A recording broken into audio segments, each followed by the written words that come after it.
Muy bien, vamos a comenzar con la clase, hora número 13. Dios los bendiga, hermanos, hermanas, a los que oyen y a los que están y a los que no están, y a los que van a oír en el futuro. ¿Amén? Bueno, hora 13, conflictos con los religiosos, página 53 de la carpeta, la segunda parte. Muy bien. ¿De quién es hijo el Cristo? No una pregunta que tenemos aquí, ¿sí? Jesús formuló a los fariseos una pregunta que cada persona debería responder. ¿Qué piensas del Cristo? ¿De quién es hijo? ¿No? ¿Y qué dijo Jesús? Jesús es el hijo de David. Los fariseos, muy bien. Pero dice, Jesús es el hijo de David. Los fariseos contestaron correctamente esta parte, ¿no? En el Antiguo Testamento se declara que el Mesías sería el hijo de David, como hombre. 100% un hombre santo, el Señor cumplía, ¿no? Este requisito, ¿sí?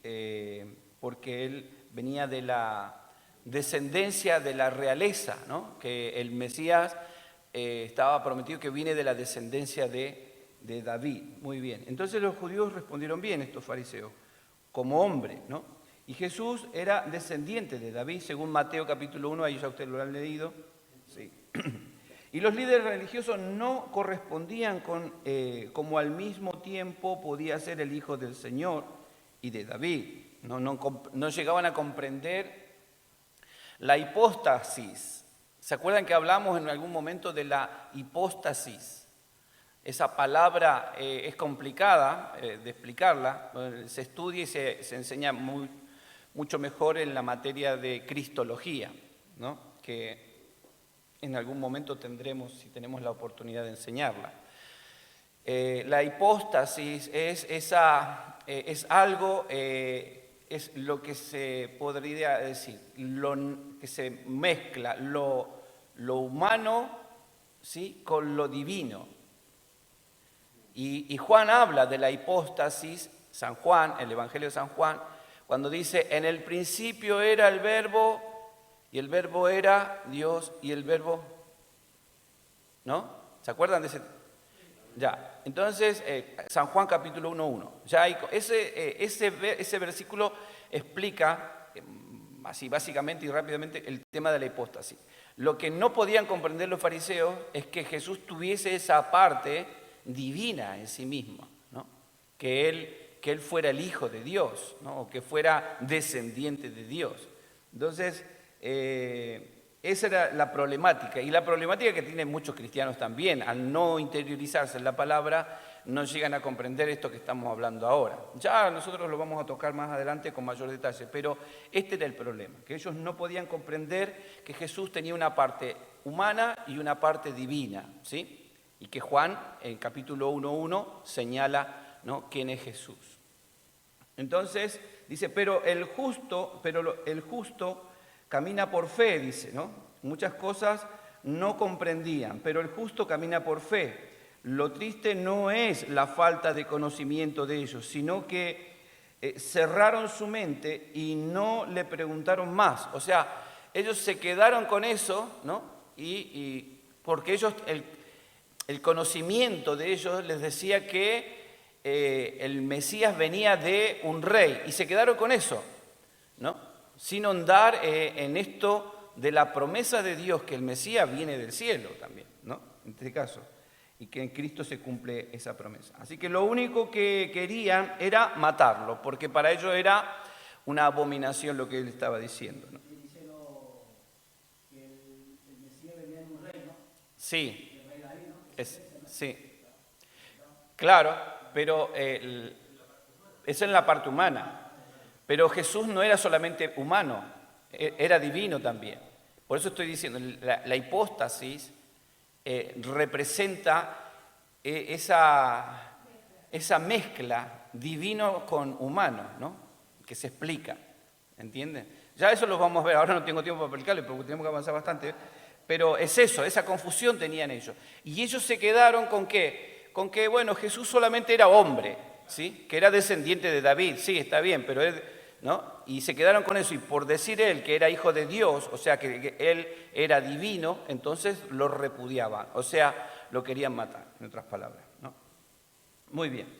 Jesús acusa a los escribas, dice Jesús, ya estaba listo para morir 3 días después de hablar estas duras palabras de juicio a los líderes religiosos, estaría clavado en la cruz. Fíjense que ya estamos entrando en ese plano donde el Señor va a ser capturado, va a ser vendido, va a ser traicionado, va a ser llevado a la cárcel, va a ser azotado. Ya ahí comenzamos en esta semana donde vemos el momento donde el Señor va a enfrentar el Calvario, ¿sí?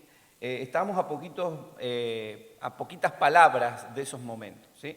Las palabras del Señor contienen muchas ilustraciones, pero indicaremos 8 motivos por los cuales Jesús condenó a los líderes religiosos. Primero, Darío, ¿lo querés leer?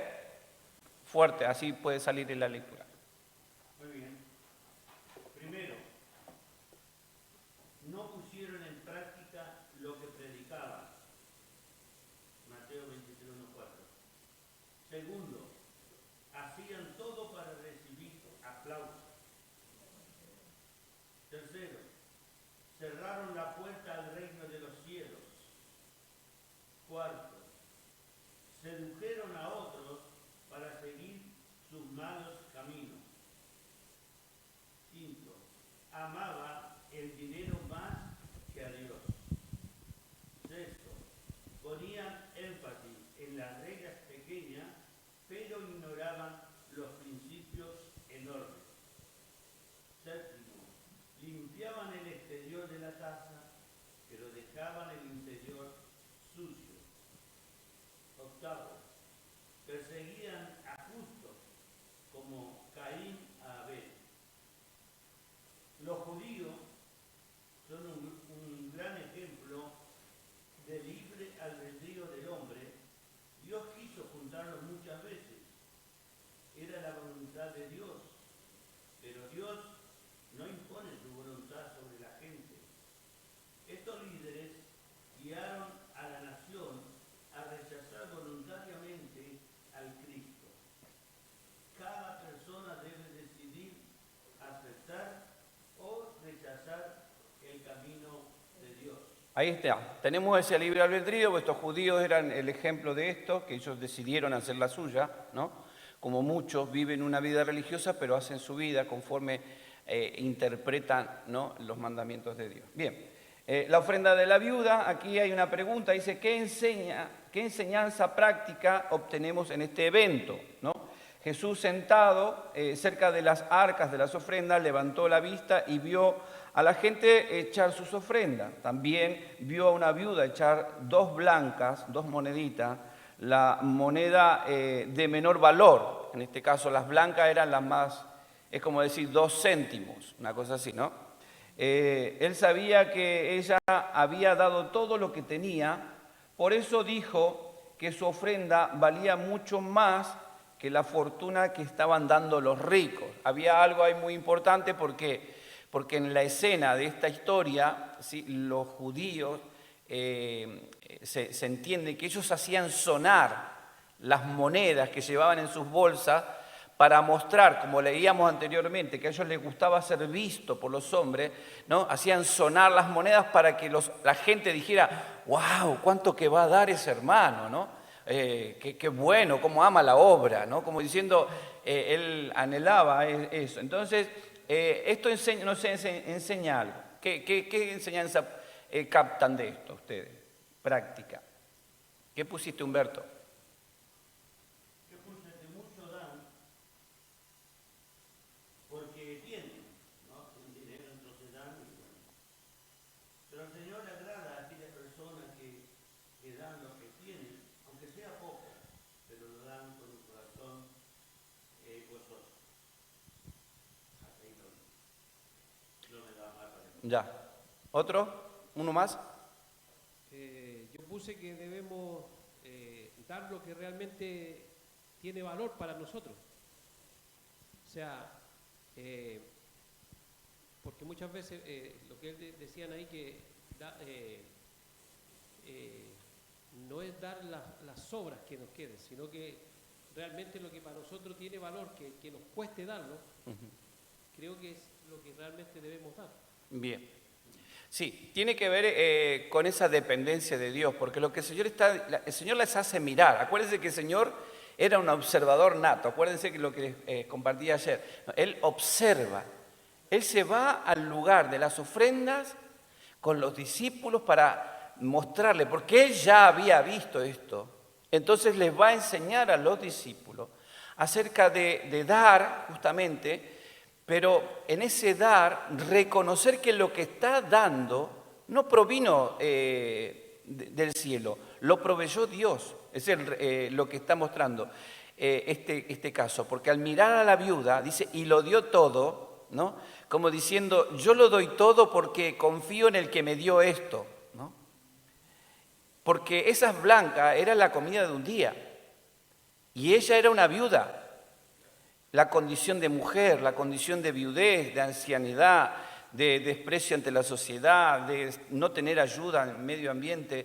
Pero sin embargo, aun cuando ella no tenía nada que sujetarse en la vida, ¿no? Ella dice que dio todo, porque el principio está en depender de Dios, ¿no? Esta es la enseñanza práctica, que tenga o no tenga, yo dependo de Dios.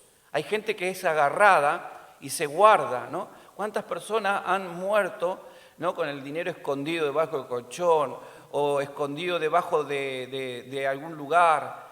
Yo tenía un patrón, un jefe que me decía, yo guardo, mirá la cosa que decía, yo guardo dinero por las dudas, dice, no sé lo que puede pasar mañana, dice, en los bordes de las cortinas, me dice, entre medio de los bordes de la cortina. Un día voy a tu casa, le digo, y me voy a llevar tu cortina, cargándolo.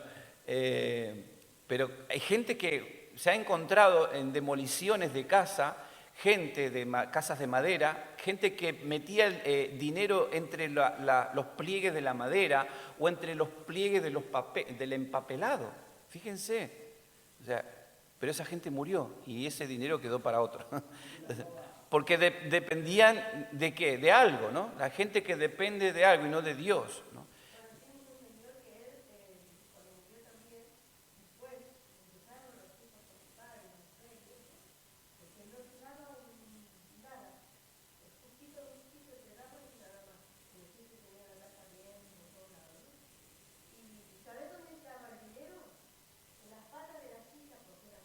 Mira.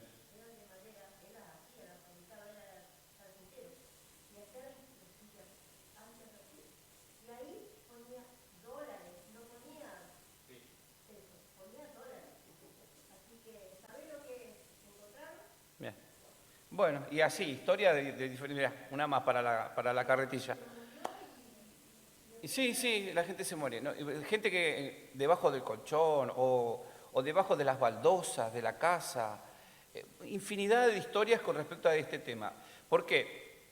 Jesús señala este problema va ahí al lugar de las ofrendas. Primero porque los judíos tenían un problema muy grande con el tema del dinero. Acuérdense que para ellos ser una persona sin dinero era ser una persona maldita, una persona maldecida, que Dios lo tenía por nada y se merecía el juicio, ¿no? Fíjense todos los conceptos que están ahí encerrados. Sin embargo, Jesús está hablando y está dignificando a esta mujer, ¿no? Y cuando él dice, él sabía que ella había dado todo lo que él tenía, pero por eso dijo que su ofrenda valía mucho más que la fortuna que otros daban, ¿sí? Por la condición y el corazón de los judíos, que ellos son los que controlan el mundo económico en este tiempo. Ustedes saben. Son a los que Dios les dio la promesa de prosperarlos realmente y que hasta hoy se cumple esa promesa, fíjense. Así que ahí vamos, ¿no? Por eso entonces el principio aquí o la enseñanza práctica tiene que ver con aprender a depender de Dios, tenga o no tenga. Muy bien, bien. Jesús predice, vamos ahora en las sombras con Jesús, hora 14, ¿sí? Jesús predice la destrucción del templo. Vamos a ver el video, ¿sí? Ya lo vamos a subir también al WhatsApp, al Facebook, entonces, algún lugar para que lo vean. Seguimos con la pregunta, la página 54, ¿no? Jesús pregunta ahí es donde dice el título, En las sombras con Jesús, hora 14, ¿por qué los discípulos se asombran del templo? ¿No? De esto de lo que el Señor estaba ahí hablando, ¿no? La explicación está un poquito más abajo, dice, aunque Tito, al tomar la ciudad, como veíamos en el video, ordenó de que no se destruyese el templo, ¿sí? Entendemos que los romanos estaban ensañados, enceguecidos, ¿sí? Y claro, entre la cantidad de hombres entrando a matar y gritar, ¿quién iba a escuchar a uno que estaba, ¿no?, diciendo paren, paren? Puso su empeño en conservar el templo, pero no pudo impedir que sus furiosos soldados lo destruyeran por completo, ¿no? Por un lado, los soldados venían porque ellos venían por el oro, ¿sí? Por el dinero, porque los judíos eran conocidos por el tema del dinero. Entonces creían que el templo estaba lleno de dinero y ellos venían por eso. Entonces, y ensañados en eso. Entonces las señales ante el fin, el Señor les va a hablar de esto. Dice, al declarar, el Señor causó que los discípulos hicieran 3 preguntas. Primero, ¿cuándo serán estas cosas? ¿Qué señales habrá de tu venida? ¿Y qué señal habrá del fin del siglo? Jesús no responde estas preguntas en forma, vamos a decir, cronológica, en un orden, sino que Él las va a explicar, sí, y vamos a intentar, como dice aquí, verlas. La primera pregunta es, ¿cuándo serán estas cosas? Lucas es el que nos arroja un poco de información, ¿sí? Cuando dice, pero cuando veréis a Jerusalén rodeada de ejército, sabed entonces que su destrucción ha llegado, ¿sí? Fíjense que el sitio ya estaba en el año 64, ya empezó la persecución, ya en el año 64, ¿sí? Los judíos se rebelan contra el Imperio Romano y el Imperio Romano decide tomar por el control completo de Jerusalén. Y ahí es donde está la revuelta. Y eso lleva un proceso de 3, 4 años hasta el año 70 que va a venir lo que el Señor había dicho. Esto sucedió en el año 70 cuando los cristianos vieron los ejércitos reducidos alrededor de Jerusalén, reunidos alrededor de Jerusalén. Ellos sabían que su destrucción estaba cerca y huyeron hacia las montañas. Esto es la dispersión de los judíos. Todo el pueblo judío se escapa, ¿sí? Los que quedaron luchando murieron, pero gran parte de la nación escapó, porque estaban condenados a muerte. Y Jesús dio una segunda señal, pero la segunda señal sería para un tiempo más adelante, en este capítulo de lo que estamos viendo de Mateo, de Marcos, que habla de este mismo pasaje, ¿sí? Jesús no solamente predice la destrucción del templo en el año 70, sino que dentro de esa predicción el Señor está anunciando algo que va a venir posteriormente, que tiene que ver con nosotros, a nosotros nos involucra. Está profetizando algo que va a pasar mucho tiempo después. Entonces, la abominación desoladora ocurriría en el tiempo del anticristo. Esto según Tesalonicenses, Pablo los enseña, ¿sí? Y en Apocalipsis, Juan también lo vuelve a tocar.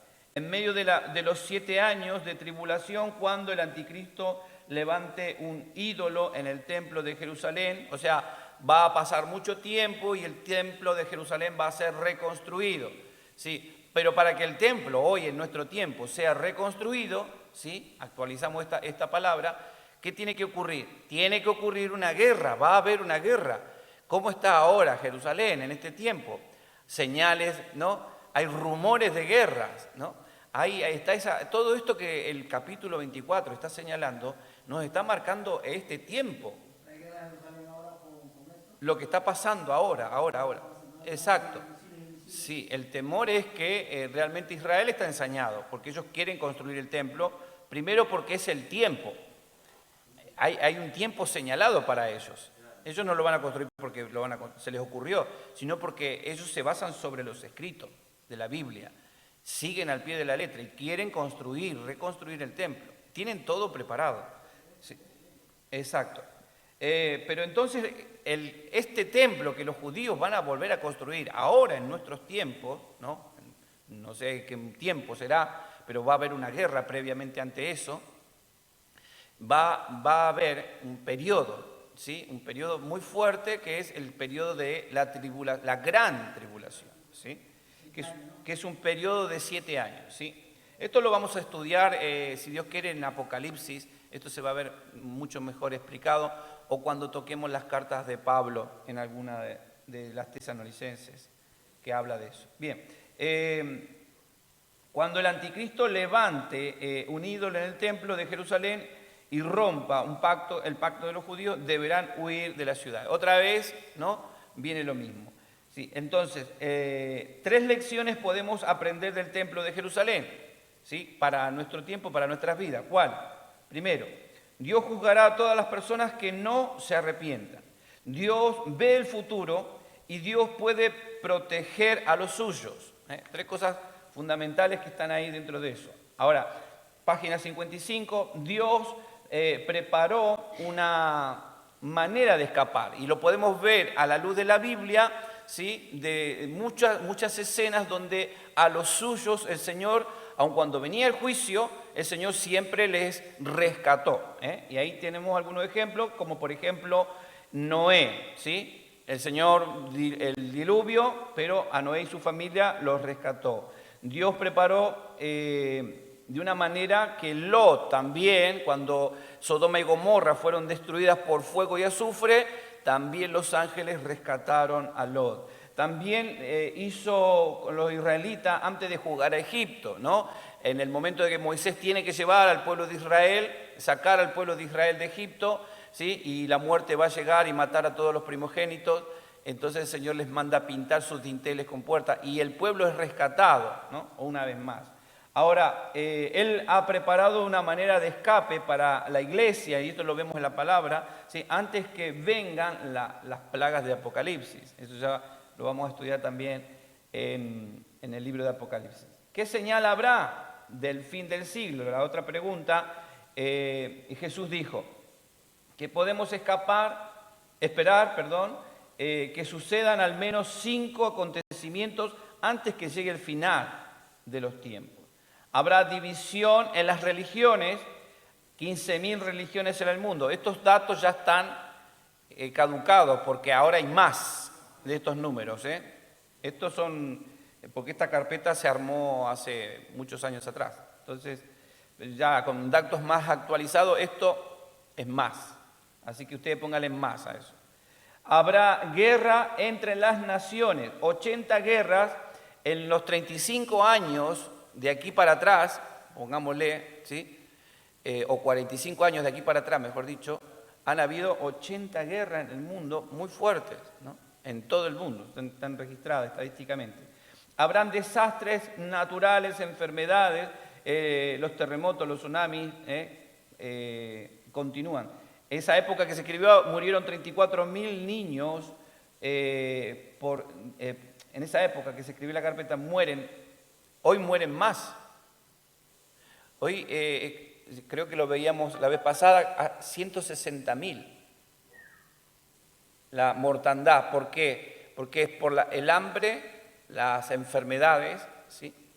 Y los abortos y todo lo que se ha sumado. Hoy se ha multiplicado este número, ¿sí? Así que ahí tenemos 34.000, pero en realidad hoy tenemos que hablar de un número mayor a 160.000 por día. Por día, a nivel mundial, sí. No estamos hablando de por día. Son cosas que no vemos, pero que están ocurriendo, hermanos, en el mundo, ¿sí? Y estas son estadísticas que se sacan de los años que pasaron. Por ejemplo, ¿cuánta gente murió registrada, que está registrada, murió en cada país o en cada lugar? Se hacen estadísticas y se sacan los resultados. Año 2019 murió una cantidad enorme de gente. Y dentro de eso están separados los niños, hombres, mujeres, ancianos, ¿no? Y por diferentes situaciones que han muerto, enfermedades, hambre, accidentes naturales, choques de auto, por asesinatos, y así, ¿no? Pero es impresionante la cantidad que muere. Bien, habrá persecución sus seguidores cada año. Esta cifra también es una cifra que ha aumentado hoy por hoy porque en los últimos años, en los últimos 30 años, ha habido una gran movilización a nivel mundial de las misiones. Muchos misioneros, de aquí a 30 años para atrás, hay un registro de misioneros saliendo de las iglesias, gente que Dios llamó a salir a las naciones y han llegado a países musulmanes, países donde la mortandad de cristianos es noticia de todos los días. Entonces la persecución. Cada año 160.000. Este número también queda chico para la gente que muere, ¿sí?, por año en los países musulmanes por predicar a Cristo, ¿no? Millones sufren algún tipo de persecución o encarcelamiento, ¿sí? El quinto, el Evangelio sería predicado durante todos estos problemas. No podemos solucionar ninguno de los 4 conflictos mencionados, pero sí podemos predicar el Evangelio para que las vidas sean salvas en este tiempo tan oscuro, en esta época tan tenebrosa que estamos viviendo, ¿no? Y finalmente la otra pregunta es, ¿qué señal habrá de la venida? ¿Sí? Ya vimos las señales que van a ocurrir en el mundo, que Jesús las señala. Ahora, de la venida, ¿cuáles son las señales de la venida? Y en la venida tenemos que entender que hay 2 acontecimientos. En el tiempo de la tribulación, y para esto tenemos que ver, cuando se estudia la otra materia que se llama dispensaciones, se ven las diferentes posturas con respecto al tema del arrebatamiento. Hay quienes no creen en el arrebatamiento y creen que ya estamos viviendo en el milenio, por ejemplo, ¿no? Entonces, aquí vamos a ver esta pregunta. La primera generación de creyentes vio la destrucción del templo. La última verá la segunda venida de Cristo, ¿sí? La última generación, pero en medio hay otra generación, ¿sí? Nosotros creemos que la segunda venida de Cristo será en 2 partes. Recordemos que la primera venida de Cristo fue cuando Él nace, ¿ok? Y esa venida tardó, ¿no?, en manifestarse 33 años, de que nace hasta que Él asciende a los cielos. En la segunda venida, ¿sí?, no sabemos cuánto tiempo, ¿sí?, pero ese proceso de tiempo lo va a dictaminar Dios. Dice, nadie sabe ni el día ni la hora en que el Hijo del Hombre ha de venir, ¿no? Entonces, ni los ángeles, nadie, ni el Hijo, ni el mismo Señor, ¿no? No está en mí decirlo, dice el Señor, ¿no? En la venida privada, Jesús vendrá por sus santos, en la primera. O sea, en esta segunda venida que se habla de la segunda venida, es compleja la palabra la segunda venida, porque no está diciendo que hay una segunda venida y listo, algo así tan directivo. No, en la segunda venida de Cristo hay un proceso de tiempo, ¿sí?, que va a durar un proceso de tiempo, la manifestación de esta segunda venida, que en la primera manifestación va a ser el arrebatamiento, que ahí lo dice en Tesalonicenses capítulos,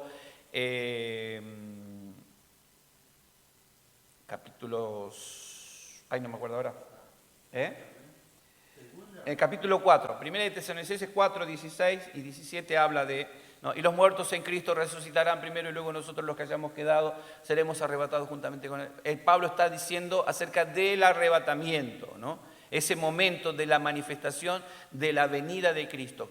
El Señor viene por sus santos, ¿sí? Y luego en la segunda parte de esta segunda venida, y ahí es la manifestación, después de haber pasado los 7 años de tribulación, viene Jesús con los santos, ¿sí? Primero viene por los santos y después viene con los santos, ¿sí? Y esa es la segunda venida. Ese es el panorama de la segunda venida de Cristo. Algunos no lo comprenden y no lo enseñan de esa manera, pero no podemos contradecir lo que dice la palabra de Dios y lo que el mismo Señor Jesús está diciendo en capítulo 24 de Mateo y 25, ¿no? Ahí ustedes tienen un cuadro, dice más detalles sobre el fin del mundo, sobre el fin, dice la venida del Hijo del Hombre, una vez más.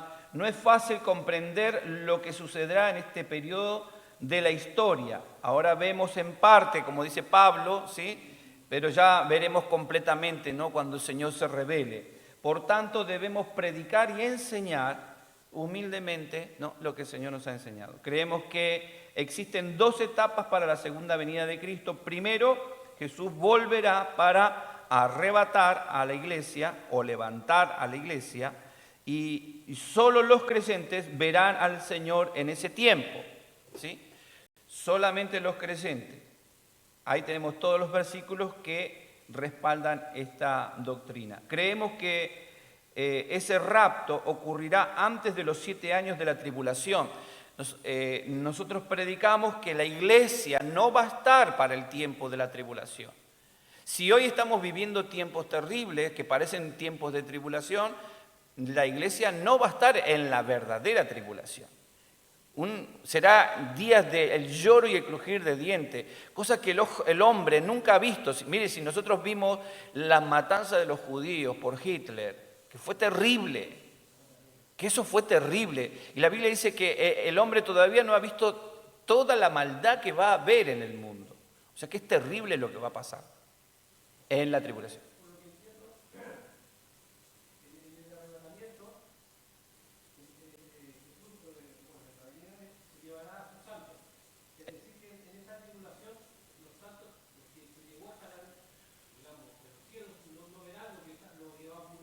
No, estaremos en las bodas del Cordero, dice la Biblia, sí, y es algo simultáneo. Dice, el arrebatamiento, Cristo viene en las nubes y levanta a la iglesia, ¿no? Y vamos a celebrar las bodas del Cordero de Dios, dice la Biblia, ¿no? Ese lugar que el Señor prometió a los suyos, a los que iban a creer en el Evangelio, a los que creyeron en el Evangelio y a los que creemos, dice la palabra que el Señor fue a preparar aderezas mesas para nuestras vidas, ¿no? Él fue a preparar un lugar, un espacio, ¿no? Y dice que ese lugar será el lugar de las bodas, donde la iglesia se encuentra con su amado, o sea, la novia y el esposo, que señala también Jesús en muchas de las escenas. Ese es... Exacto. Entonces, ese encuentro de la iglesia con Jesús. Luego, Jesús en la segunda venida viene. Fíjense en este detalle, es muy importante, que marca el arrebatamiento. Primero Jesús viene a buscar la iglesia y luego Jesús viene con la iglesia a reinar. O sea, que ya cuando los que vuelvan con el poder de la iglesia, ya la tierra va a estar limpia. Exacto. Ya, o sea, limpia. Hay toda una escena en ese momento, ¿sí? La segunda venida, hay una guerra, Apocalipsis lo habla, pero eso lo vamos a hablar en Apocalipsis, porque si no nos metemos en ese libro. Y el tema es que entender esto, ¿no? Jesús viene por la iglesia, viene a buscar a los creyentes, y luego está la segunda venida que viene con los creyentes, pero ya viene para reinar, ¿sí? En el periodo entre medio del arrebatamiento y la segunda venida, lo que hay o lo que va a ocurrir en la tierra, ¿sí? En el cielo vamos a estar de bodas, festejando, pero en la tierra va a haber tribulación, gran tribulación, donde se van a desatar los juicios de Dios, las plagas de Dios nuevamente se van a desatar, donde va a ocurrir una serie de eventos terribles, ¿sí? Y los que se convierten en ese tiempo, se convierten a través de la muerte. O sea, no tienen opción como nosotros de creer y vivir esta vida. O sea, ellos no van a tener una opción. Ellos, si quieren creer en Dios y van a tener que negarse, ahí sí se van a tener que negar a todo lo que el sistema de este mundo está implementando. Porque no va a haber comida, no va a haber agua. Y si la querés comprar, vas a tener que tener la marca. Y si querés obtener algo o si querés ser atendido por un médico, cuando estén las plagas, vas a tener que tener una marca. Si no, no vas a poder acceder al sistema de este mundo que se está implementando. Entonces va a ser un tiempo realmente terrible para los que se hayan quedado en el tiempo de la tribulación. Entonces nosotros, hermanos, tenemos la gracia del Señor que nos permite poder cultivar una vida, ¿no?, santa delante de su presencia. Luego vendrá la segunda etapa de la venida del Señor, como dice ahí, la revelación pública de Jesús, donde todo ojo le verá, según Apocalipsis, y los discípulos querían saber el día y la hora, ¿no? Y el Señor le dice, no, muchachos, espere, vamos, que todavía nos falta mucho para eso, ¿no? Todavía no había ocurrido la destrucción del templo y ellos ya querían saber, ¿no?, esto que estaba diciendo el Señor acerca de los tiempos futuros, ¿no? Pero Dios se ha guardado este secreto en nuestra preocupación. No es conocer el momento de su venida, nuestra preocupación es estar preparado. Esa debe ser nuestra preocupación. Estando, velando. 5 comparaciones hay con la venida del Señor. Vendrá como en el tiempo del diluvio, vendrá como un ladrón en la noche, vendrá como un señor, o sea, como dueño, ¿sí? Vendrá como un esposo a medianoche y su venida será como un lazo, ¿no? Como ese arrebatar. Ahora vamos a la pregunta de la página 56. ¿Qué dice? La página 56 habla de la parábola de los talentos, ¿sí? Aquí entramos en esta parábola que la marca Mateo, ¿sí? La parábola de los talentos. ¿Qué criterio utiliza el Señor para repartir los talentos? Vamos rápido con esta pregunta y es según sus capacidades, ¿sí? Según la capacidad de cada uno es por lo que reciben el talento. Y hay quienes no tienen capacidad absoluta, pero el Señor le dio una. En este caso había uno, ¿no? ¿Y por qué el Señor se enoja? ¿Por qué podemos interpretar la frase del versículo 25? ¿Qué dice el verso 25 de esta parábola? ¿Qué dice? 25:14 de San Mateo. ¿Qué dice? A ver, vamos a leerla. 25:25, mejor dicho es. ¿Sí? Va, ahí la leo.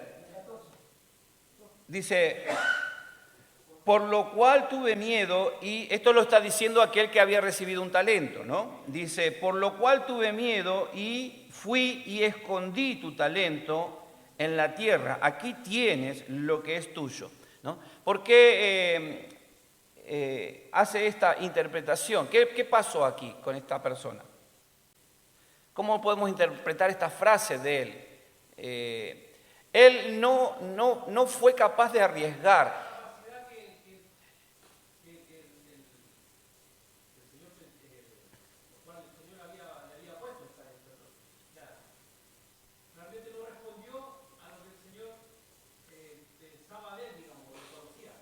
Sí, a pesar de que, miren, se tiene que interpretar a la luz de lo que Dios nos ha dado.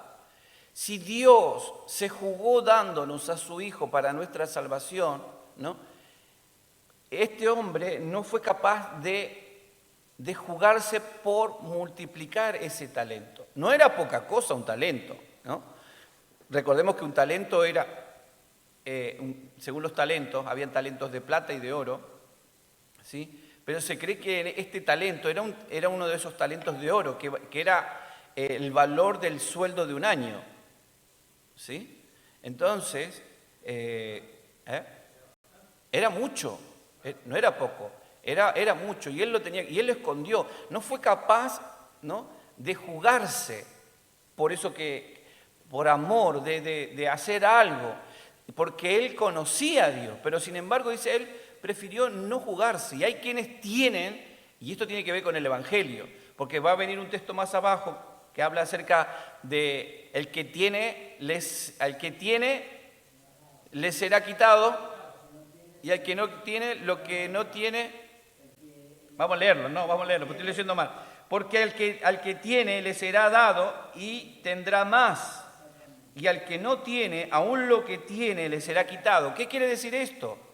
Está hablando del evangelio que tienen ellos, de lo que han aprendido, lo que tenían que poner en práctica y no lo pusieron en práctica.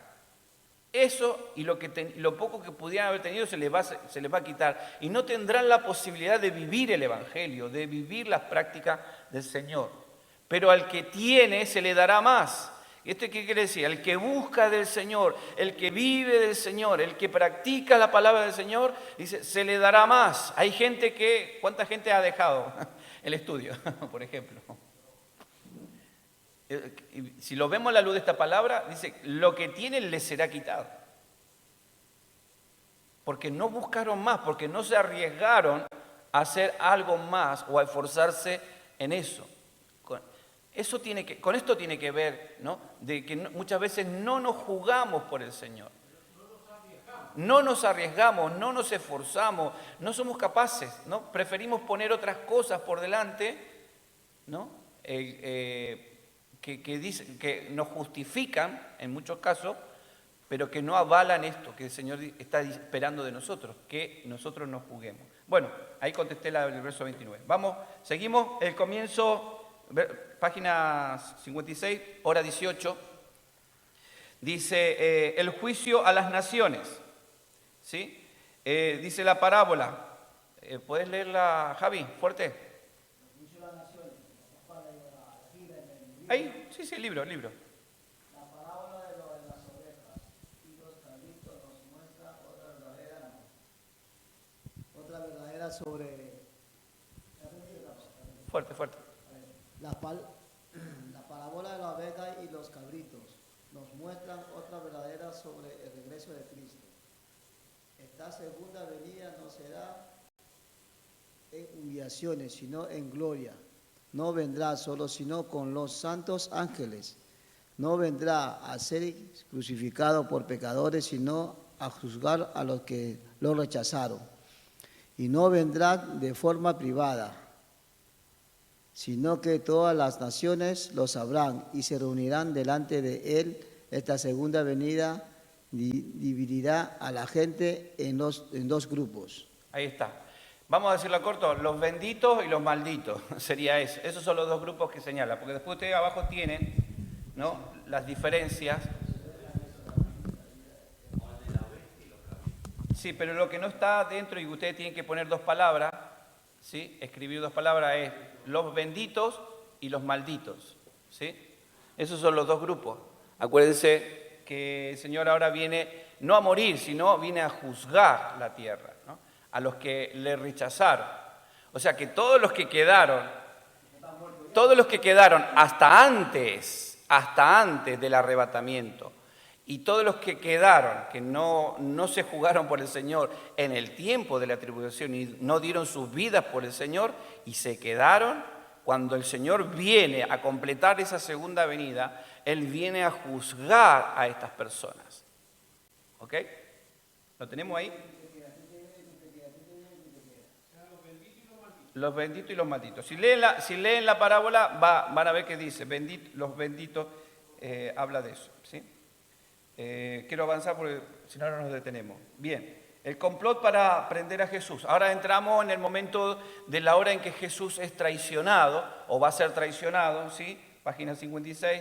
Esta es la cuarta vez que Jesús profetizó que iba a morir. Por varios meses, Él preparó a sus discípulos para su muerte, o sea, les venía señalando, miren muchachos, que yo no voy a estar, que yo me voy a la casa de mi padre, ¿no? Por un tiempo me veis, pero dentro de otro tiempo no me veréis, y cosas así. Continuamente el Señor les venía anunciando. Enumere a todos los que participaron en el complot. Bueno, el primero, el cabecilla. Los principales, ¿quién eran? Los fariseos, los sacerdotes, los saduceos, ¿sí?, y los escribas y los ancianos, y el que ejecuta los soldados herodianos, y el que ejecuta la traición es Judas, ¿no? Hay varios ahí que estaban en este complot. Muy bien. ¿Cuál fue el pretexto para prender a Jesús?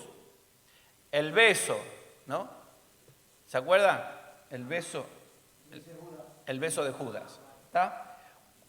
¿Cuándo planificaban matar a Jesús? El día de Pascua. ¿Por qué? ¿Se acuerdan eso?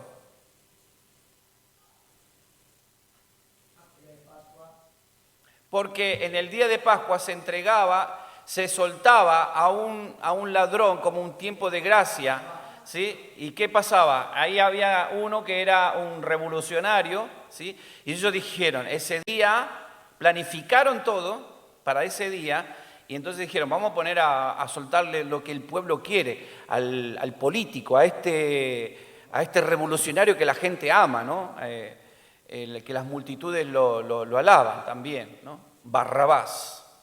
¿Se acuerdan? Bueno, ¿lograron hacerlo? Sí, es lo que estábamos diciendo recién, que sí lo lograron hacer porque los expusieron ante el pueblo, y no solamente esto, sino que ellos, aparte de todo esto que habían preparado, le pagaron a la gente, aquella gente que se había decepcionado, ¿se acuerdan? Cuando lo querían nombrar rey, cuando él había entrado en Jerusalén y lo alababan y ponían mantos por delante de él, pero él llora y él les plantea ahí que él no viene a reinar en este mundo, sino que el reino de Dios es un reino espiritual. La gente se decepciona de él, y esa misma gente decepcionada, fíjense que la gente decepcionada cae en las manos del diablo para realizar obras diabólicas. Cuando hay una persona dentro de la iglesia decepcionada, es un instrumento que el diablo puede usar para destruir. Cuidado. Cuando hay hermanos que se desilusionan, se decepcionan. Hay mucha gente que dentro de la iglesia genera expectativas, ¿no? Expectativas en determinadas cosas. Y cuando no se les cumplen esas expectativas, se desilusionan. Y cuando se desilusionan, se van y hacen luego un estrago, ¿no? Es algo que lo estamos viendo consecuentemente en este momento de la vida de Jesús, ¿no? Ahora, esta misma gente habían sido contratados por todos estos fariseos y estos sacerdotes, ¿sí? Y les habían pagado, le habían dado dinero para que ellos gritaran a la hora de soltar a ese prisionero, ¿no? Cuando dijeran Jesús, ustedes tienen que decir, crucifícanle, ¿no? Y fueron comprados. Y fueron comprados y la gente lo accedió porque estaba desilusionada, porque Cristo ya les había señalado que Él no venía a reinar como ellos querían, ¿sí? Entonces, exacto. Entonces ahí vamos entendiendo un poco el panorama, ¿no? De este momento de la crucifixión. Bien, Jesús es ungido, página 56 seguimos, de la carpeta, Jesús es ungido en Betania, ¿sí? Este es el acontecimiento que nos permite recurrir al Evangelio de Juan 12 para conocer más detalles. María, hermana de Lázaro, entró en el lugar donde Jesús estaba cenando con sus discípulos y derramó, dice, sobre él un perfume de gran precio. Ese perfume se cree que había que trabajar aproximadamente un año para poder comprar ese alabastro de perfume. O sea que no era algo que costaba poco, ¿no? Era algo que valía muchísimo, porque era un perfume de alto nivel, ¿sí? De alta pureza. Dice, 4 lecciones nos enseña la actitud de María, ¿sí? ¿Cuáles son? Puede ser, Humberto, fuerte, las 4 que señala ahí. El amor es generoso. La 2. Debemos aprender a oír con el corazón. La 3. Debemos aprender a aprovechar las oportunidades únicas. La 4. La fragancia de una obra bondadosa dura para siempre. Amén. Ahí está, ¿no?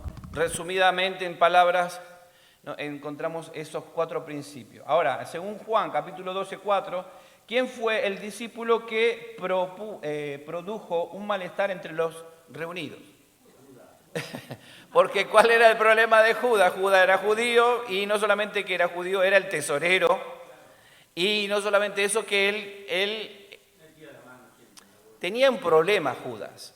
que él, a pesar de que amaba al Señor, porque Judas no es que no amó al Señor, él humanamente lo amó. Él nunca aprendió a amar con ese amor ágape que les explicaba ayer, el amor del Señor. Cuando el Señor dio el mandamiento, él no entendió ese mandamiento. Amaos los unos a los otros, ¿no?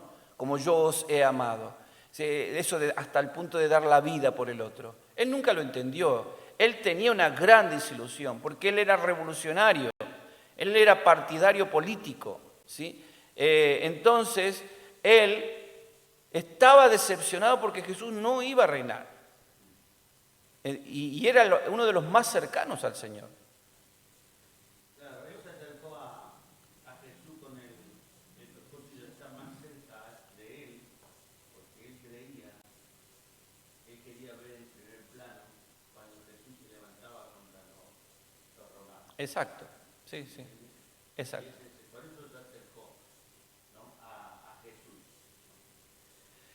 Él tenía otra intención, otro pensamiento, ¿no? Aparte que tenía eso que dijiste hoy, ¿no? Esa debilidad de meter la mano en la lata, ¿no? Tenía eso y bueno, y ahí está. Entonces, ¿cuál era su motivación según San Juan 12, 6? Vamos a verlo. San Juan, capítulo 12, versículo 6. ¿Qué dice? Pero dijo esto, no porque se cuidara de los... se cuidara o se preocupara por los pobres, sino que porque era, dice, mire, lo señala Juan, también tenía unos detalles, era muy cercano a Jesús, porque lo señala, era ladrón, y teniendo la bolsa, sustraía de lo que se echaba en ella, ¿no? Entonces, ahí vemos la motivación, dice, entonces, ¿quién es el discípulo que produjo el malestar? Judas. ¿Cuál era la motivación? Bueno, el amor al dinero. ¿Sí? ¿Cuánta gente hay que pone en primer lugar todas las cosas por el dinero? Y después viene lo demás, ¿no? Que es lo que hablábamos anteriormente con el tema de las ofrendas, que Jesús está señalando todo esto. Ahora viene la otra pregunta. ¿Qué pecado consiste en involucrar a los demás en excusas para satisfacer intereses personales? ¿Qué pecado les parece a ustedes? Que hablábamos el otro día de hacer tropezar a un hermano. Ajá. Hay de los que hagan... En este caso, fíjense lo que dice la pregunta. Dice, ¿qué pecado consiste en involucrar? Pero este involucrar es como una excusa. Es como la excusa del hijo que por no ayudar a los padres dice, pero yo tengo que dar la ofrenda del Corbán, no puedo ayudar a mis padres, tengo que cumplir primero con Dios. Pero en realidad era una excusa. Y Jesús también está señalando eso, ¿no? Porque en realidad no ayudaba ni a los padres ni le daba a Dios. Era algo que estaba haciendo. O sea, pone a otra persona, esto es como que dice alguien, no podemos hacer determinada cosa porque tenemos que ayudar a tal hermano, ¿no? Acá dentro de nosotros, por ejemplo, ¿no? Y en realidad no ayudamos ni al hermano, ni hacemos lo que tenemos que hacer. Entonces, hay una situación de pecado en eso. ¿Cómo lo podríamos llamar? ¿Qué consideran ustedes? ¿Qué pecado consiste en involucrar, ¿sí?, a los demás en excusas para satisfacer intereses personales?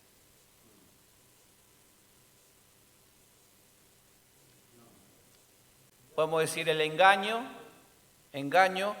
esto es poder decir hablar falsedad, hablar con falsedad. En realidad, la excusa es una mentira. Sí, la excusa es una mentira. Pues yo puedo decir, sí, mirá, no puedo estar hoy. En realidad no estoy diciendo que no puedo, por ejemplo, ¿no? Digo, tomo esto, no puedo estar porque no puedo llegar hoy porque no sé qué. Y en realidad no quería venir, pero lo justifico. En realidad estoy mintiendo, ¿sí? Toda excusa, por más justificable que sea, siempre es una mentira. Seguimos, página 57. El resentimiento, o sea, perdón, voy a retomar esto porque a ver, soy muy, muy enérgico al decir toda excusa es una mentira. Hay cosas que sí realmente son fuertes, ¿no? Y están pasando, pero ahí es donde tenemos que tener el discernimiento de espíritu para saber qué es verdad y qué es mentira, ¿sí? Porque hay veces que realmente uno no puede estar por un motivo justificable. Tuve un accidente, por ejemplo. Eso no es una excusa. Digo, no puedo estar porque tuve un accidente. Y es una verdad. Es una mentira, no es mentira. O si no me hubiese ocurrido el accidente, entonces estaría mintiendo. Y sería una mentira grosa. ¿No? Claro, y capaz que vos ni la querías a tu abuela. Capaz que ni te importa, pero aprovechaste. Mirá, eso que decís vos, lo escuché en compañeros de trabajo que faltaban. Decían, no, mirá, tengo que ir al velorio de mi primo, de mi tío. Y el tío estaba en el Congo belga y que nunca lo había conocido, pero era un tío que había muerto, pero que no tenía sentimientos. Pero se aprovechó de eso para tomarse el día de asueto que le daban por la pérdida de un familiar. O sea, es una mentira, ¿no? Está diciendo como una media verdad, pero en realidad toda excusa es una mentira. Tiene esa gran parte de mentira, ¿no? Ahora separemos lo que es verdad, lo que concretamente. Me caí, no puedo caminar. Y bueno, no podés estar, por ejemplo, ¿no? O hacer otra cosa. Bien. El resentimiento de Judas. Vamos a hablar un poquito de la vida de Judas. Judas ofrece entrega a Jesús. Ofrece entregar a Jesús. Bien. ¿Querés leerlo, Dani, ahí? Bueno, inmediatamente después del mayor caso de gentileza mostrada a Cristo, nos encontramos con mayor ejemplo de descortesía. Tres posibles razones por las que Judas pudo haber traicionado Sí, estamos grabando. a Jesús. Primero, avaricia, según Mateo y Marcos, inmediatamente después de la unción en Betania. Fue cuando cerró el trato. Juan dice que Judas protestó por el perfume, porque era ladrón y sustraería el dinero que había en caja. Segundo, sueño de poder. Los sicarios eran extremistas judíos preparados para cometer crímenes y violencia, para liberarse de los romanos. Probablemente Judas fuera uno de ellos. De sicarios viene Iscariote y se unió a Jesús pensando que con su poder podría dirigir una gran revolución. Y tercero, pretender que Jesús actúe más rápido. Tal vez nunca haya pensado que moriría. Puede que traicionaría a Jesús con la intención de obligarle a rebelarse. Esto explicaría su suicidio al ver otro final. La tragedia de Judas consistió en negarse a aceptar a Jesús como era y trató de hacerle como él quería que fuera. Nosotros no podemos cambiar a Jesús a nuestro gusto, debemos dejar que Dios nos cambie a nosotros y a su gusto. Amén. Bien, ahí entonces vemos los tres aspectos de Judas, tres razones posibles por las cuales él pudo haber traicionado a Jesús. Entonces, la avaricia, el sueño de poder que él tenía porque era político, él nacionalista judío, ¿sí? Y pretender que Jesús actuara secularmente, humanamente, y no cumpliese el objetivo divino que el Señor venía a cumplir con su muerte en el Calvario. Bien, preparación de la última cena, aquí entramos ya a horitas donde el Señor va a ser entregado, ¿sí? El primer día de la fiesta de los panes sin levadura era justamente el día donde debían comer el cordero de la Pascua, ¿no? Acuérdense del momento donde que tiene que ver con el momento que el pueblo de Israel, recordando el momento del pueblo de Israel, que en sus casas ya habían matado al cordero y habían pintado el dintel de sus puertas con la sangre de ese cordero, ¿no? Esto representa, la cena del Señor representa ese momento. Así que la cena pascual y el anuncio, página 58 de la carpeta, vemos el anuncio de la traición. Jesús no era que no sabía que Judas lo iba a traicionar, ¿sí? este momento que se estaba acercando, Jesús lo va a predecir, ¿sí? Lo va a anunciar antes que ocurra. Así que Jesús anhelaba comer esa última Pascua, sabía lo que tenía que enfrentar y lo que venía, y dice que, y lo que representaba la liberación próxima que tendría la humanidad. O sea, todo lo que el Señor estaba viviendo, de esto de cumplir el plan divino de Dios, el propósito de ir a la cruz, en el Señor estaba pasando esto, ¿no? Él estaba sintiendo lo que iba a pasar, no solamente a nivel humano, ante los ojos de la humanidad y ante el sufrimiento que él iba a padecer, sino también lo que iba a producir, el efecto de esta crucifixión, de esta muerte, de este Cordero Pascual que iba a hacer él al ser sacrificado, lo que iba a producir, este efecto que iba a producir, no solamente en el momento que se produjese, sino a nivel trascendental, o sea, hasta los tiempos en el que Él iba a volver a llamarnos, va a volver en una nube y llamarnos para estar en su presencia. Así que aquí vemos este momento, no volverá a cenar con sus discípulos hasta que comparta con ellos el banquete mesiánico, que son las bodas del Cordero, que mencionábamos en el momento del arrebatamiento, ¿sí? Está el arrebatamiento y luego las bodas del Cordero. El Señor les dice esto, ¿no? El banquete mesiánico del que tanto les habló en las parábolas. ¿Se acuerdan las parábolas de la fiesta, cuando manda a sus siervos a invitar a la gente y vienen algunos que se excusan y no quieren saber nada? No, tengo que comprar animales, no, tengo que ir con mi recién casado, no, bueno, no.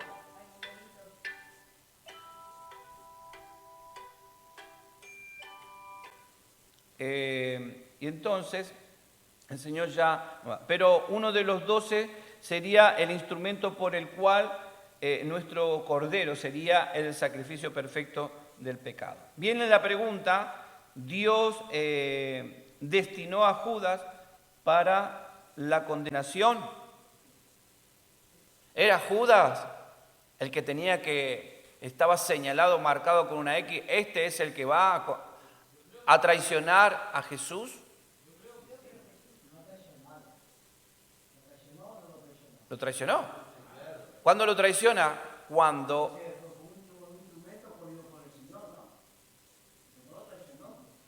Judas. No. No dice eso la Biblia.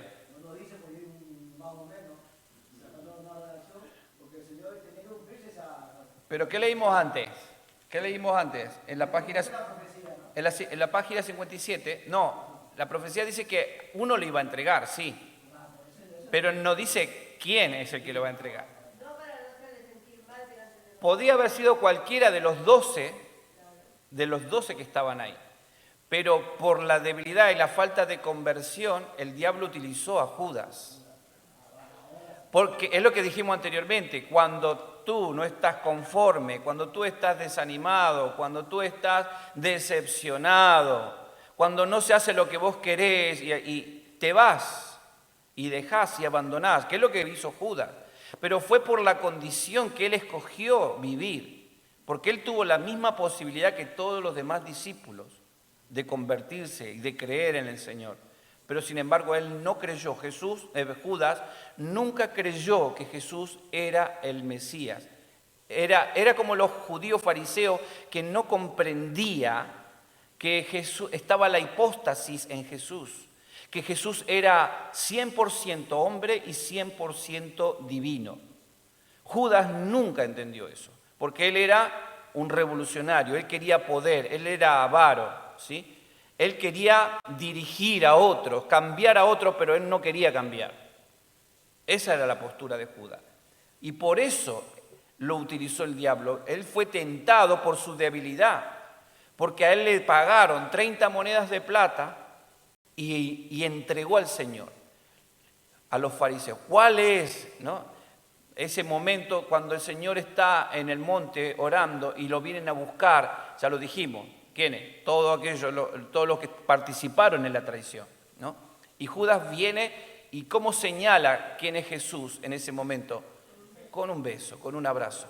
Porque Judas era el que lo podía reconocer en el ámbito de la oscuridad, porque él se movía en el ámbito de la oscuridad aparte, ¿no? Pero él lo reconocía, el Señor, en el ámbito de la oscuridad. Esto nos pasa a nosotros que, aunque no vemos, porque está oscuro, pero ese que viene caminando allá me parece que es Pascual, por cómo camina, ¿no? Digo, por la silueta, uno lo puede diferenciar, aun cuando uno no ve, ¿no? ¿Se entiende? Nos pasa. Entonces, aunque los judíos no lo iban a poder reconocer al Señor, pero Judas sí, y él accedió con las 30 monedas de plata a entregarla al Señor por un beso. ¿Bien? ¿Dios destinó a Judas? La pregunta es, ¿Dios destinó a Judas para la condenación? No, Dios no destina a las personas para hacer el mal. No. Judas eligió él, y el diablo utilizó su debilidad, y por la tentación él cedió a hacer algo. Por eso, ¿por qué? Porque él tenía una debilidad, el amor al dinero, era avaro, era ladrón. ¿Ok? ¿Sospechaban los discípulos que Judas traicionaría a Jesús? Nunca.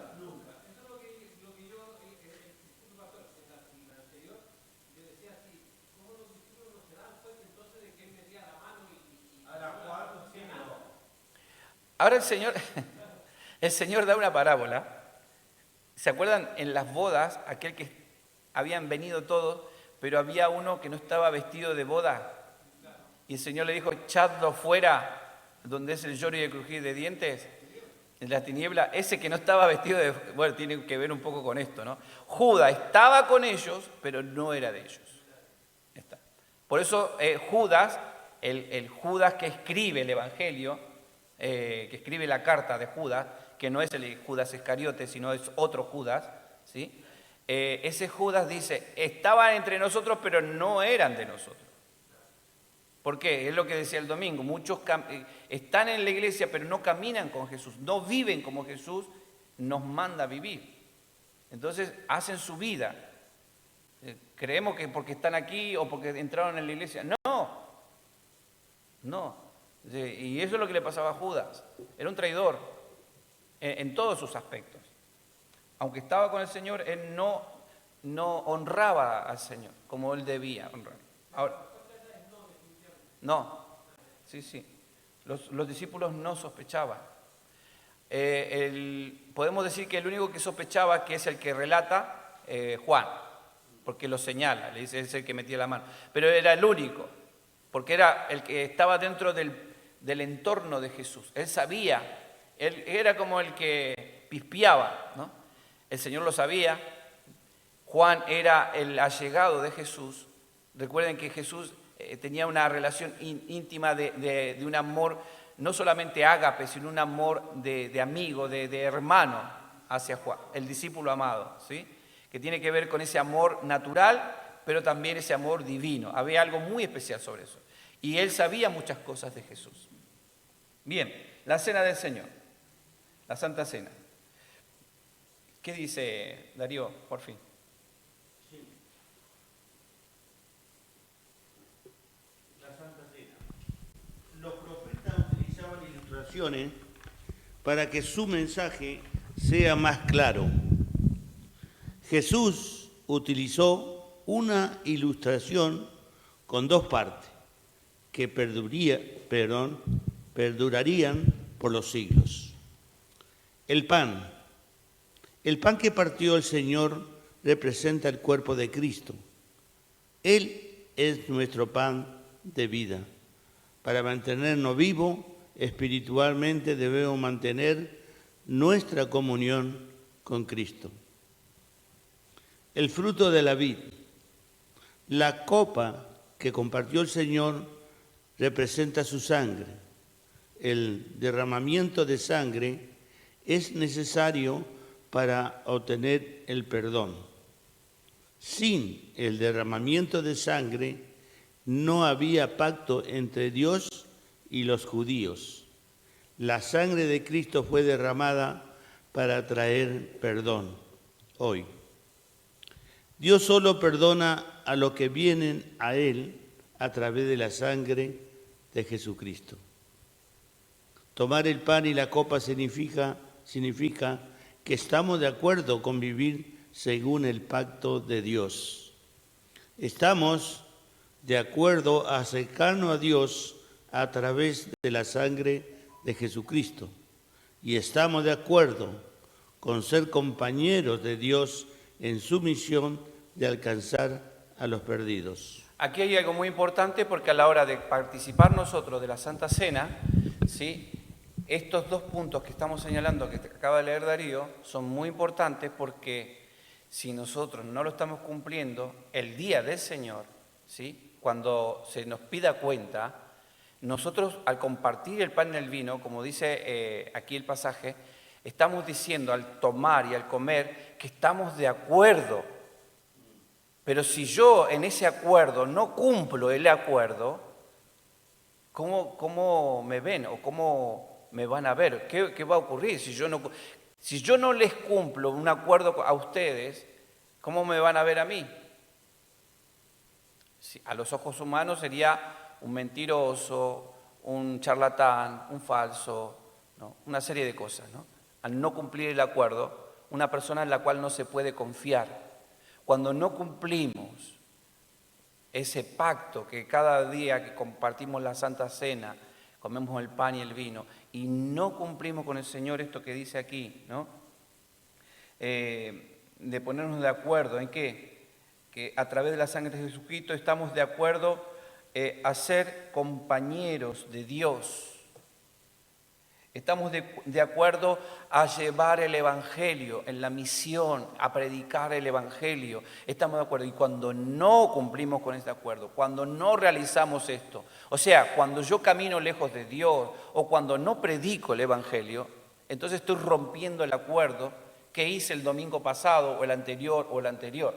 ¿Se entiende? Entonces tenemos que meditar en esto que nos señala esta enseñanza. Es muy importante la cena del Señor en este aspecto porque estamos diciéndole, estoy de acuerdo, Señor. Cada vez que tomo el pan y el vino, nos estamos, ¿cómo se dice?, comprometiendo con Él, ¿no? Es cumplir ese voto, ese compromiso. Así que, y ahí es donde tenemos que meditar en esto y cumplirlo, ¿no? Ser gente confiable. No hay nada mejor que ser una persona de confianza, ¿no? Es horrible estar entre medio de gente en la cual no se puede confiar, ¿no? Que no podemos confiarse porque nos van a fallar. Es horrible eso. Uno no puede vivir tranquilo. Vivimos no solamente en una sociedad devastada, llena de todo esto, sino que a veces se mete esto en la iglesia también. Jesús anuncia la negación de Pedro. El Señor sabía todo lo que iba a ocurrirle, ¿no?, quién le iba a traicionar y quién lo iba a negar, ¿no? Pedro aquí es expuesto, pero Jesús ya sabía esto y conocía su debilidad. Esto es lo que de alguna manera nuestras debilidades hablan por sí solas, dicen a viva voz lo que somos capaces de hacer en algunos momentos de presión, en algunos momentos donde somos expuestos, ¿no?, a la debilidad, ¿no? Entonces Pedro tenía esa debilidad y él, a pesar de que era una persona que siempre arremetía, iba para adelante, el que cortó la oreja a uno, el que siempre daba la palabra, el que siempre estaba ahí, mírenme, ¿no? De pronto, a la hora de tener que testificar, dijo, no, yo no le conozco, porque en realidad había cobardía. Cuando las personas son muy bla, bla, bla, bla, bla, ¿no?, que son muy machos, como dicen en Argentina, te haces el macho, pero a la hora de la presión, a la hora de dar la cara, escondes el rabo, ¿no? Salís para atrás, retrocedes. Y eso es lo que le pasó a Pedro. Y Jesús le señala, porque había esa debilidad. Jesús veía esa debilidad en él y de hecho se lo dijo en un momento, ¿no? Pedro, tené cuidado porque el diablo te está buscando para zarandearte, pero quédate tranquilo, yo estoy orando por vos, ¿no? Que el Señor siempre intercede y eso nos da la confianza de saber que tenemos a Cristo de nuestro lado, Él es nuestro amigo y nos ayuda y sabe que tenemos debilidades y a pesar de que tengamos esas debilidades, tenemos que retrotraer nuestra mirada a esas palabras y saber que no estamos solos. Si hay hermanos, si hay una iglesia, pero principalmente está Cristo intercediendo por nosotros, ¿no?, ante nuestras debilidades. Si permanecemos en Él y guardamos su mandamiento, Él es fiel para guardarnos también a nosotros. Amén. Bien, última hora de Jesús, aquí vemos en la hora 21, página 59. ¿Cómo vamos, a toda marcha. Hora 21 y 22. Jesús ora en Getsemaní. El momento, el Getsemaní significa para nosotros el lugar de presión, ¿sí? ¿Por qué? Porque el Getsemaní era un monte donde se cultivaban olivos. Estaba lleno de plantas de olivos, se cultivaban los olivos, ¿no? No solamente se cultivaban, sino que estaban las prensas, donde se prensaba la aceituna para sacar el aceite. Claro, estaban los molinos. Y fíjense que Jesús es llevado ahí y representa el Getsemaní ese momento, porque ¿qué pasa en ese lugar donde Jesús va a orar? Él comienza a ser de alguna manera espiritualmente presionado al punto de que en su oración, él salió una vez, salió 2 veces, ¿y qué le pasó a los discípulos? Dormían, pero no dormían porque tenían sueño, dormían porque había depresión, estaban tristes. Había angustia, estaban preocupados, estaban nerviosos. Y cuando uno está así, tenemos sueño. No queremos, el sueño es para negarnos a una realidad, ¿no? Para no enfrentar lo que viene. Ellos cayeron en ese estado de debilidad y de adormecimiento a causa del estado, del estrés que tenían, ¿no? En sus cuerpos. Y se durmieron. No se durmieron por vagos, se durmieron porque estaban así. Y el Señor continuamente salía. Pero hay un momento en que en el monte Getsemaní, el lugar de presión, donde va a ser presionado el Señor que Él empieza a chorrear por su frente. Dice, gotas de sangre caían en el momento en que el Señor estaba orando, porque Él estaba espiritualmente recibiendo una carga, el pecado del mundo se estaba depositando en Él y había una carga, un peso sobre Él, ¿no? Humanamente, su cuerpo, lo que Él estaba recibiendo era tanto que dice que de su rostro, de su frente salían gotas de sangre, ¿no? Los vasos sanguíneos, ¿no? Empezaron a abrirse y brotaba sangre, ¿no? El Getsemaní es una palabra aramea que significa lagar de los olivos. Ahí lo tienen, ¿sí? Era un lugar donde se exprimían las olivas para sacarle el aceite. Cerca de Getsemaní había un huerto. Jesús fue allí para orar la noche del jueves. Él sabía que moriría en la cruz el día siguiente. Ya esto estaba dicho porque se acuerdan que el Señor se lo había revelado cuando él había estado en el monte de la transfiguración, ¿sí? Que él ve a Elías y a Moisés y los discípulos cayeron como muertos y el Señor se mostró como glorificado, ¿no? Ahí es donde Pedro no quería bajarse. Señor, quedémonos acá, hagamos una enramada para ti, otra para Moisés, otra para Elías. Qué lindo que vivir en la gloria, aleluya, ¿no? El Señor del cielo dijo, haced silencio, a Él oíd. Y el Señor les habla y dice, vamos muchachos, que hay mucho trabajo todavía por hacer ahí abajo. Y bajaron y que se encontraron con la escena del chico endemoniado, ¿se acuerdan? Que algunos discípulos habían quedado abajo y no podían. Y cuando llega Jesús, medio enojado ahí, ¿no? Ahí los reprende porque no estaban orando con fe.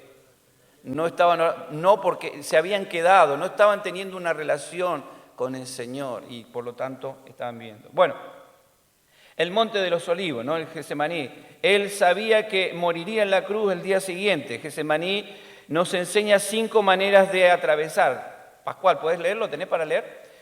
5 maneras de atravesar los momentos más difíciles de nuestra vida. Vamos a leer estos 5 puntos, ¿sí? Mira, si lees la primera frase hasta el punto, es la lección para no leer todo, sí. Así vamos avanzando. Orar unidos a otros. 2. Orar expresando a Dios nuestro sentimiento. 3. Someternos a Dios como un niño que se somete a su padre. Sí. 4. 4. No culpar a otros por nuestras pruebas. Bien. 5. 5. Ganar la batalla en privado antes de pelear en público. Amén. Ahí está. Bueno, son 5 lecciones que están resumidas. Después está la explicación de eso. Si ustedes lo quieren seguir leyendo, ya lo han leído seguramente. Pero en la lectura se entiende así esta explicación. Bien. Arresto de Jesús. Viene el momento en que lo arrestan. Era un momento especial. Fíjese, era costumbre de la época que los judíos saludaran a los amigos con un beso, ¿no? Primera de Pedro 5:14, ¿qué dice? ¿Lo leyeron? Vamos a leerlo porque me parece que no lo han leído, ¿no? Ah, bueno. Bueno, no importa. Lo leemos, dice Primera de Pedro. ¿Cuánto dijimos? 5:14. Ah, si lo tenés, dale. Fuerte. Saludaos unos a otros con ósculo de amor. Paz sea con todos vosotros los que estáis en Jesucristo. Ahí está. Amén. El ósculo es el beso, ¿sí? Un beso santo, ¿sí? Que tiene que ver con ese santo. Por eso todos los cristianos en todo el mundo se saludan con un beso. Si ustedes van a Francia, le van a dar, si son muy íntimos de la iglesia, le van a dar 4 o 5 besos. Estuve en el año 2011 ahí y fuimos a una iglesia. Estábamos predicando en una de las iglesias y cuando llegamos, claro, éramos los que iban a compartir la palabra a esa iglesia y los hermanos de ahí, 5 besos. Yo no lo sabía cómo se saludaban y cuando me abrazan y me saludan y me dan y yo digo, uy, ¿cuántos besos? ¿Cuántos? No, 5 besos. Imagínense 5 besos por cada hermano. La iglesia estaba llena ese día. ¿Qué? Salimos con los cachetes inflamados, tantos besos, ¿no? Bueno, si van a países, a diferentes países, si van a Rusia, a los países cristianos, le van a dar un beso en el pico, en la boca. Si es varón o mujer, lo que sea, es un ósculo santo. Sí. Si hacen misiones, van a tener esas experiencias, ¿no? Es rara. Bien, el arresto de Jesús. Entonces era costumbre que en la época de los judíos se saludara a un amigo con un beso, ¿no? Por lo tanto, el traidor usaría como señal, ¿no?, el beso de la traición, ¿eh? Así que trató a Jesús como su amigo y maestro. Algunos hoy día hacen lo mismo, con sus palabras dicen amarlo, y esto dice, con palabras hablan bien todo, pero su corazón, ¿no?, habla engaño. O te dirán, ven, pasa, come y bebe, ¿no? Pero por detrás te están clavando un puñal, ¿no? Es lo que está diciendo esta lección. No, sino cuando se van, dicen, che, viste, este se comió todo, es un desgraciado, se comió todo, no nos dejó nada. O qué sé yo qué. Bueno, la historia de Judas nos enseña que lo que nos ofrece Satanás no es duradero. Él puso su confianza en el dinero, fíjense las prioridades. Aquí, él puso su confianza en el dinero, creyendo que el dinero le iba a dar algo, pero lo llevó a la muerte, ¿no? No dura mucho. La mirada del hombre sobre las cosas vanas no son duraderas. El dinero le interesó en un principio, pero luego no lo quiso. Entró en razón, ¿no? Por estar lleno de culpa y vergüenza. Yo creo que más que nada vergüenza. No sé, a mí me parece que más allá de la culpa, él sentía esa profunda vergüenza. Acuérdense que a los judíos les gustaba ser vistos de sus buenas obras. ¿Se acuerdan? Que lo vimos eso, ¿no? Que a él le gustaba, miren lo que yo hago, miren cómo yo oro, miren cómo yo doy, miren cómo hago, ¿no? Esa es una característica de los judíos, ¿no? Y entonces yo creo que la vergüenza, ¿no?, lo estaba invadiendo. Su historia nos muestra que lamentarse no es igual que arrepentirse, ¿sí? Porque el lamentarse, o lo que dijiste hoy, tiene que ver con remordimiento, ¿no? Remordimiento es morderme y eso significa me la aguanto, pero no me arrepiento de lo que hice. Me aguanto, esto lo resisto, resisto la vergüenza, resisto la presión de la culpa, pero no me arrepiento, ¿sí? Y por lo tanto eso va a llevar a una persona a cometer otro grave error. Él fue a confesar su pecado a los principales sacerdotes como con una muestra de arrepentimiento, pero los sacerdotes no eran los que estaban siendo ofendidos, ¿no? Él, a quien tendría que haberle pedido perdón y haberse arrepentido, era Cristo, porque a él fue a venderlo. Pero él fue ¿a dónde? A la inversa, ¿no? A los que con él mismo habían conspirado. ¿Y qué le dieron? Le dieron la espalda, ¿no? Cuando uno se mezcla, ¿no?, con gente engañosa y mala, tenemos que saber que esa gente engañosa y mala un día te va a dar la espalda, ¿no? Te va a traicionar como también él lo hizo. Y dice, y encontró una respuesta para que no lo restauró, sino todo lo contrario, lo hundió más, ¿no? Porque él fue a buscar apoyo en los sacerdotes, no como diciendo voy a buscar este consejo, a ver, me voy a volver calladito, a ver, porque como él no se había arrepentido, dijo me voy a volver calladito y bueno, se va a solucionar esto. Pero la cosa no fue así, porque ya no había vuelta atrás, el Señor había sido llevado preso y ya había comenzado el momento del Calvario, el camino hacia el Calvario, ¿sí? Así que al momento de ser arrestado Jesús, Pedro sacó su espada, ese momento de debilidad. Él, como primero no obedeció y segundo utilizó la fuerza, ¿no? Todo hombre que utiliza la fuerza, ya sea a través de las manos o de las palabras, ¿no?, o de las intenciones, es cobarde. Pedro fue cobarde, mostró esto, ¿sí? Dice, él estaba listo para pelear por Jesús, pero las palabras del Señor lo sorprendieron, ¿no? ¿Qué nos enseña Mateo 52? ¿Qué pusieron?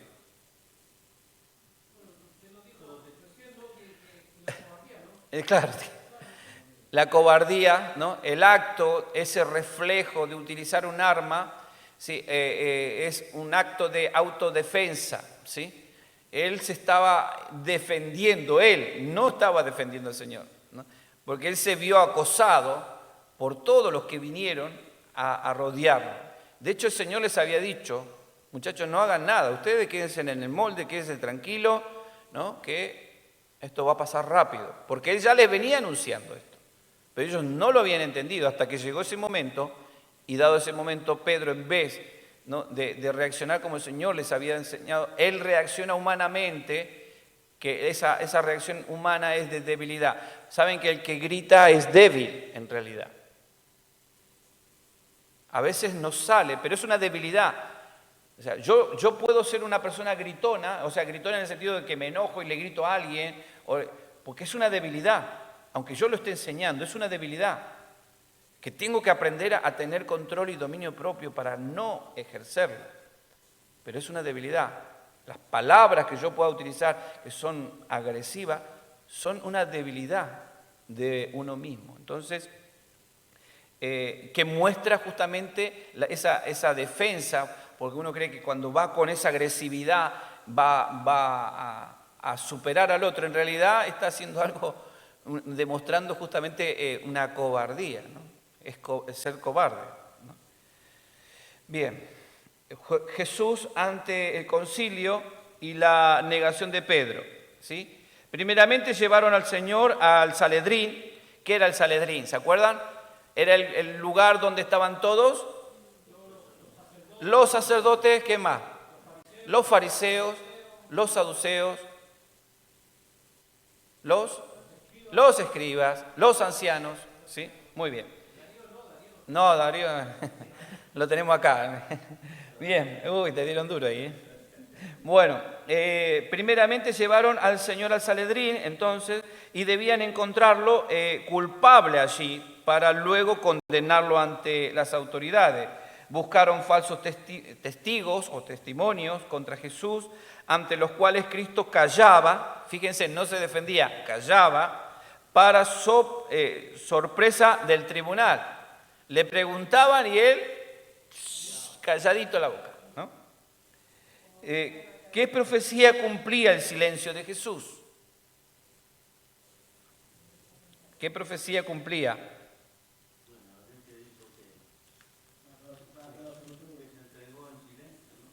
A ver.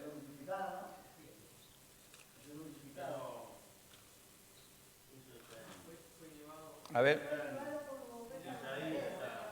Déjeme que se lo busco. Está, a ver. Dice Jesús, tú. ¿Dónde está ese texto?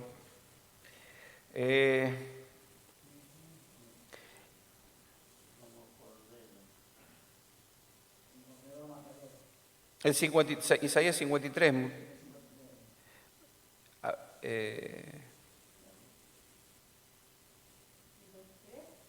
Bueno, en el 53, el Isaías 50, versículo 6, habla del último versículo, pero ese donde él hace silencio es una profecía que no diría palabras. Entonces creo que es el 53 de Isaías.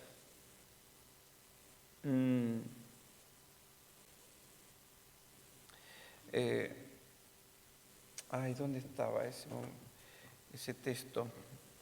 Denme un segundo que lo estoy viendo aquí en Marcos, a ver, Marcos capítulo 14, 53.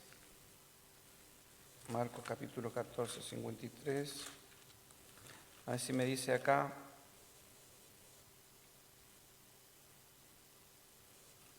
Eh, 53. No. Bueno, es el versículo donde dice que él sería quebrado, ¿no? Molido, abofeteado, su rostro se vería desfigurado, ¿no? Donde él no pronunció palabra alguna. Isaías, ¿cómo no me acuerdo este versículo? A ver. A ver.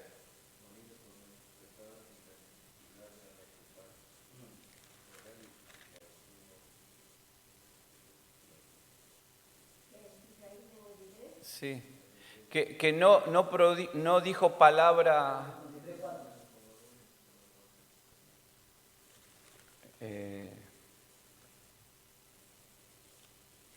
Que no dijo palabra, no pronunció palabra. Entonces, al sufrimiento, sí, el 53, sí.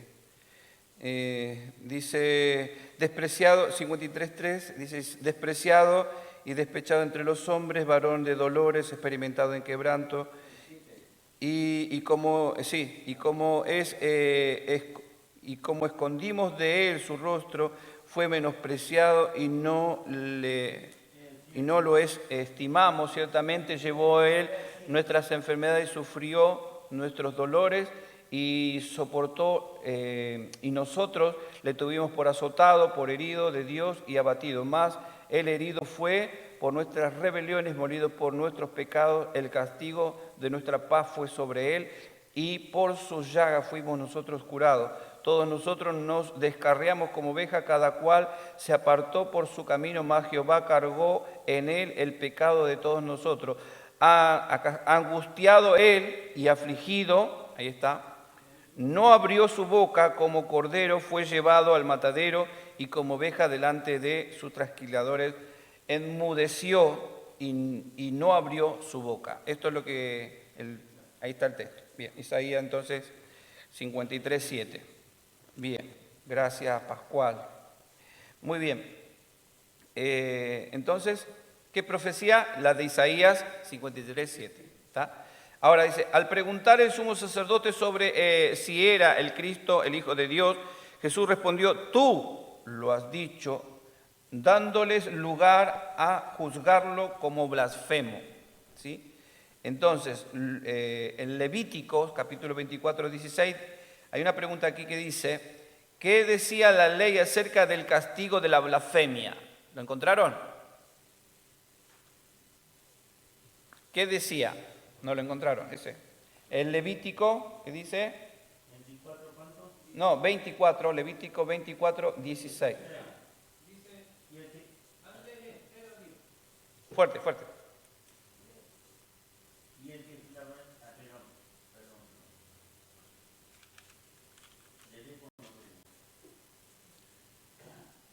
Vamos.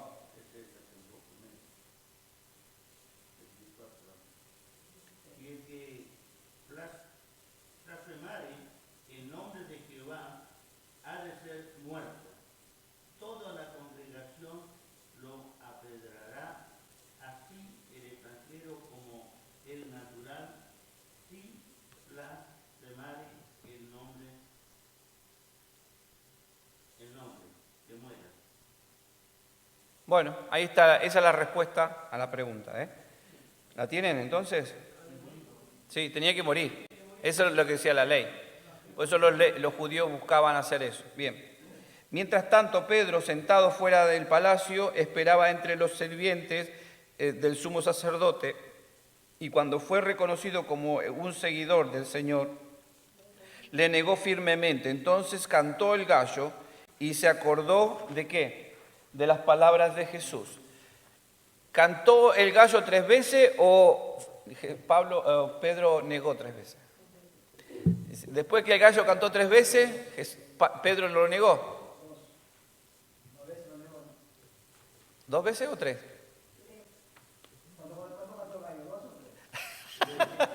Qué enredo, ¿eh? Algunos dicen, no, cuando el gallo cantó 3 veces. No, el gallo cantó. Y después viene la negación de Pedro de 3 veces. No, primero canta el gallo. Sí. Y es la señal. Cuando el gallo canta, en el momento en que el Señor señala ese momento. Cuando escuchen cantar al gallo, va a venir la negación. Atrás de eso viene la negación de Pedro. Estén mirando a los muchachos. Tenía que cantar. Bueno, ahí dice el verso 22, capítulo 22 de Lucas, verso 61, ahí está. Entonces dice, para leerlo, entonces, vuelto el Señor, miró a Pedro, y Pedro se acordó de las palabras del Señor que le había dicho, antes que el gallo cante, antes me negarás 3 veces. Entonces, ¿cuántas veces cantó el gallo? Antes que el gallo cante. Claro, yo dije después, ¿no? Ah, perdón. Antes que el gallo cante, Pedro iba a negarlo 3 veces. O sea, una vez que terminara de cantar, de negación, iba a cantar el gallo como sello de firma. Bien. Muy bien. Llegamos ahí a la pregunta que dice, o pregunta, mejor dicho, la mirada del Señor fue decisiva para el arrebatamiento de Pedro. Arrepentimiento. Es como una mirada de misericordia, diciéndole, no te preocupes, ¿no? Yo te entiendo, sé por lo que estás pasando, ¿no? En el estado en que estaba el Señor, porque recordemos que el Señor ya había sido azotado, maltratado y todo lo que venía, ¿no? Dice, la mirada del Señor ahí lo miró para arrepentimiento. Entonces, escriba todo lo que Jesús pudo decir con la mirada. Bueno, mirá, no te preocupes, ¿qué hace un amigo cuando el otro le falla? No te hagas problemas, te quiero, yo sé que yo te amo, te entiendo, ¿no? Todo eso es también nosotros, hermanos, a la hora de que alguien nos falle, debe ser nuestra actitud. No importa el padecimiento que estemos o por lo que estemos pasando, decir, mirá, yo te aprecio, ¿no? Pero no porque yo sea un aprecio, un amor natural, acuérdense de esto. Nosotros no amamos con amor natural, nosotros tenemos que amar con el amor divino de Dios, ¿no? El amor ágape, que esa era la mirada del Señor, una mirada de amor divina, ¿no? Por eso Pedro se sintió tan intimidado con esa mirada, ¿no? Bien, Ahí lo dejamos, página 60, hora 23-24, la vemos el lunes que